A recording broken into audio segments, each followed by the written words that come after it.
Hey everyone, it is Erin, and I just got back. Well, I didn't just get back. It's been a couple of weeks, but I went to a retreat with a bunch of lovely ladies, and thank you so much, ladies. We had an amazing time. There's some videos that are going to come about that retreat. I'm moving my light. Very sorry. I need to get a better light. Mine's held up with duct tape, and it keeps wobbling on me. It's an alt light, but the stand sucks. Anyway, so while I was at the retreat, I got to working on some Christmas cards. And what it is an online group of create more, spend less. So Lamika Alston went through and she put out a call for doing a Christmas card swap. And I thought, well, yeah, why not? I have never done one, and I was purely game, and I thought this would be really fun to get some other people's cards and get to see what other people create. I see them online all the time, but very rarely, except for my mother-in-law, which I love her dearly, and it's amazing when she gives me a handmade card, do I get a card from somebody else. I make a ton, but I don't ever receive them. It's okay, not everybody's a card maker. So that's why I decided to do the swap. It's a Christmas card swap, and so while I was at the retreat, I made them, and she asked if we wanted to do one swap or two, and swaps were a batch of 10. So I'm making 10 of one card, and then the other video is 10 of another card. So while I was at the retreat, I created one card. Sorry for the inky hands I was creating previously. So this is what I created at the retreat. I came up with a design from a mishmash of a few different things. I started with a sketch and it just kind of morphed into something else. And I started with some eyelet outlet brads. And in the brads, if you can see, they're little Christmas ornaments, but they're not all the same colors and they're not all the same shape. They're all a little bit different.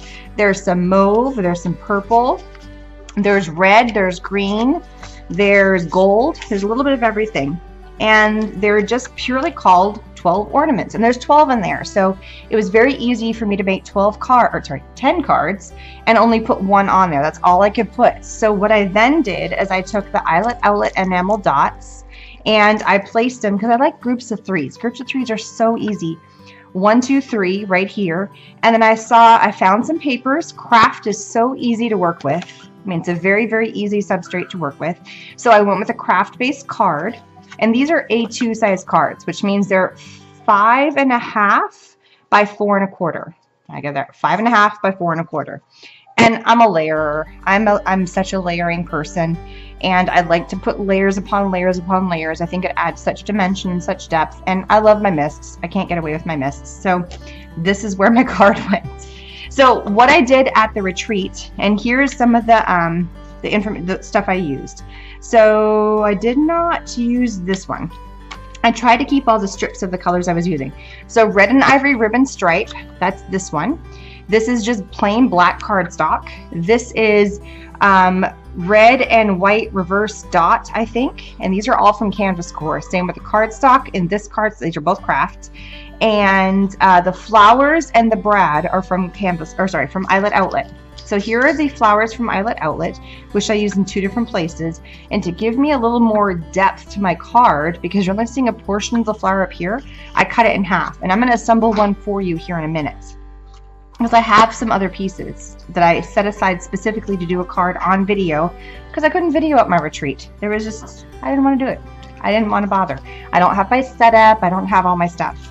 So it's a series of layers, and what I did is I went through and I cut all the pieces, and then I assembled. I inked everything, and then I assembled. So I cut everything. I cut all of these squares, all of this square, all of this piece, all of these pieces, and I tried to keep within a very red and craft and black tone. And there is a little bit of green. There is a little bit of other colors because of the brads, but that's fine. It's all good. All right, so let's get down to the nitty-gritty. Because I was doing all the stamping there, I went ahead and stamped, and I went ahead and inked. So the stamps I'm using, and that's completely upside down, these are from Paper Wings Productions, and I really like the size of the Merry Christmas on here.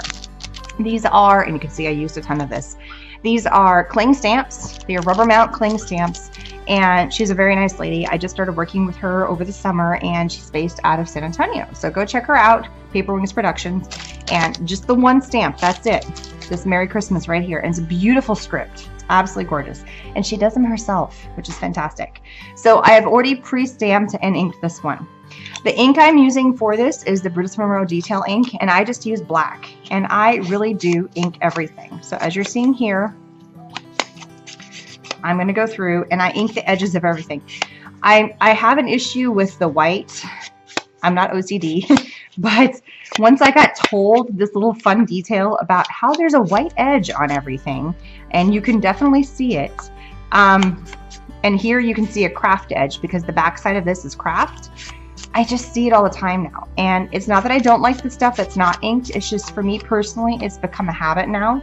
And since I'm here doing it, I'm going to do this one. Oh, see, look, I made it a little too messy.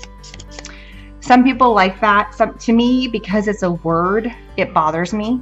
So this one, the Xmas, this is probably why I kept that one off to the side and left this as my extra, but I flubbed up the Xmas. So we're going to use that one. So I inked everything. I don't ink my flowers. To me, that's something I don't do, but you could. And see, here's some extra ones that I did off to the side. I'm just not going to use it. Here's an extra strip I made. So when I did all of them, sometimes I will do some extra pieces in case I mess them up, like this one. So now I have a spare to use. For everything, we are going to use the mixed media glue. This is all about layers. For the first layer, we have mists, and this is a grass baseboard. And so we're going to sprinkle the baseboard onto this, and I just do a flicker. And because you're not seeing in this corner, there's a little bit here, I'm just going in a diagonal motion. Basically, you take your applicator out and you flick. You got to have a pretty good kind of smash down. Some people like to take it and do this, and that's absolutely fine. And I like to go pretty much in one direction. Wherever I feel that there's kind of a gap in the aesthetic, and this is why I use a craft mat, because you don't want to have your table getting messy and whatever, and this thing can get cleaned up, so that's nice. All right, the next layer going down is your flower, and to save on flowers, I cut all my flowers in half. It's the largest flower out of the bunch. And in these flower sets, they come in 3, so you get a small, medium, and a large. And I'm pretty much used up all of my medium size. But if you notice, I have still quite a few larges left because I cut them in half. Pretty awesome. But I'm out of mediums now. That's okay.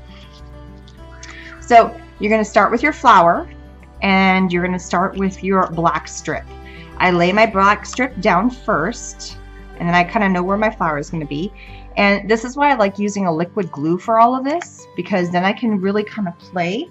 If I use a tape runner, which I know it's sitting right there, I'm going to have a problem, because I used that in a previous video.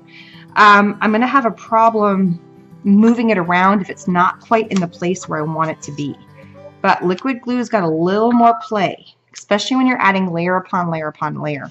And now I can go in and I can just put a little bit of glue, and this is getting low. Got to get some more glue. And when I first started making all my cards, especially if you're doing kind of a mass production, and even if you did 500 cards versus 20 cards versus 10, always make one prototype and be very happy with your prototype before you go in and start doing all of them.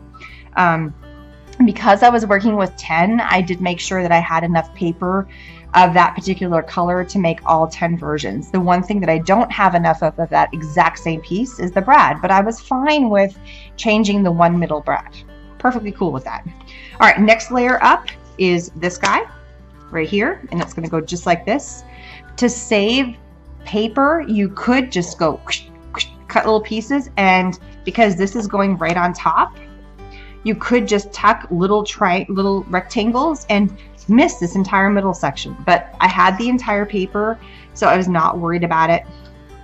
But that is a money-saving technique if you wanted to do that. Or if you only had a little space left and that's the only paper that you wanted to use because it fit perfect, it's up to you.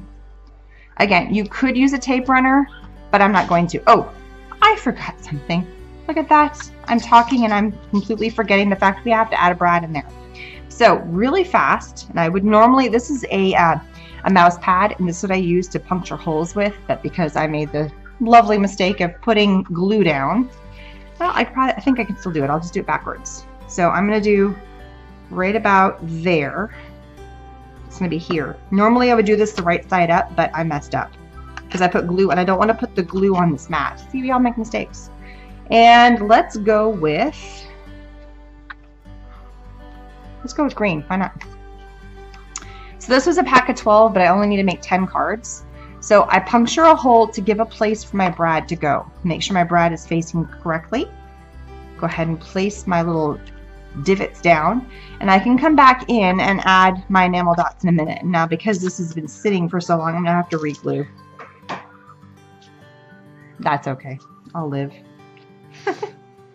Sorry if you're hearing some little, my daughter is off on the side here. You want to say hi, honey? Want to wave hi? Want to wave? I don't know if they saw you. Wave all around. Say hi. There she is.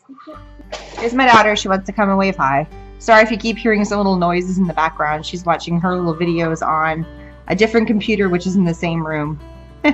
She loves to kind of pop in. I asked her if she wanted to help, but she was really into her video. Not only do I make YouTube videos, but my children watched YouTube videos. Do they watch mine? Oh, heck no. They watch the children opening the Kinder Egg videos. If you don't have kids, it's pretty funny.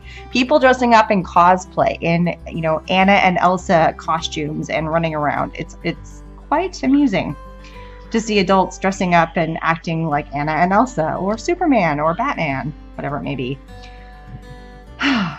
Whatever. So, as you can see, I put the middle-sized flower on the white, which I've already inked in the black. I'm now going to add in some glue to glue this down. And I like the idea that I'm playing with this dimension. Everything else was very linear. Everything else was up and down. And then all of a sudden I put in an object that is a square, which I could turn, but putting it on its side and making it more of a diamond shape adds to the different, and it just adds to the, oh, she did something different, and it kind of catches your eye, which then you place your Merry Christmas, which is a completely opposite direction. So we've got vertical, then we have a skew, and then we have a completely horizontal, so your eye catches the horizontal. If you do everything one way, your eye doesn't know where to land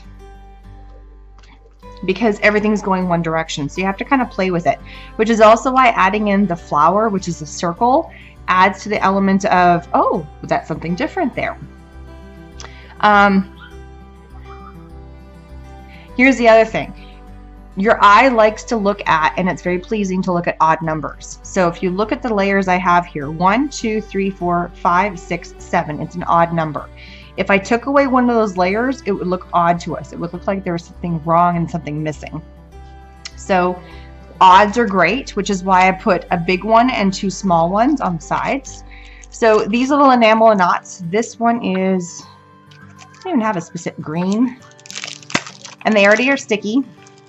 And I picked the medium size, and I have exactly 2 left, just because I like the size of it. The big ones looked like they were competing with the brad, which I did not want to do, and the small ones just looked too small. So sometimes I tried them, it just didn't work. So I like the mediums, and I just like placing them on top of each other. And it's not really fighting with it, it's adding and drawing attention to it. And I tried to pick a color that was not too matchy-matchy, but not too distracting. It wasn't a lime green. These are all muted tones, which works really well. Sorry if you're hearing the video of my daughter. Something about a horn beeping, I don't know. So here is the finished product, and as you can tell, I mean, that did not take long. Granted, I did cut everything ahead of time, but I did it in mass production, and it's just a very simple card. You can open up. I am going to write on the back side, made by Aaron Reed, or I'm going to put a stamp or something on the back there. I have a stamp that has my initials, so I'll probably do that because these are getting passed out to everybody. I don't want to know who made them. So here's a really fun, simple, truly, I don't know where I came up with the design. It was a mix match of a bunch of different sketches I kind of blended together based also on what supplies I had. You know, some sketches you think are fantastic, and then you look at your supplies and go, well, that doesn't work. So here's what I have. Fun stuff, all different colors. The brads come in red and gold and green and purple and mauve, and in 2 different shapes. The round ball and I don't know what you call that. A spade. Something spade shaped there. But here they are, really cute. There is going to be some close-up pictures of these, and thanks for stopping by, and please subscribe. Bye-bye.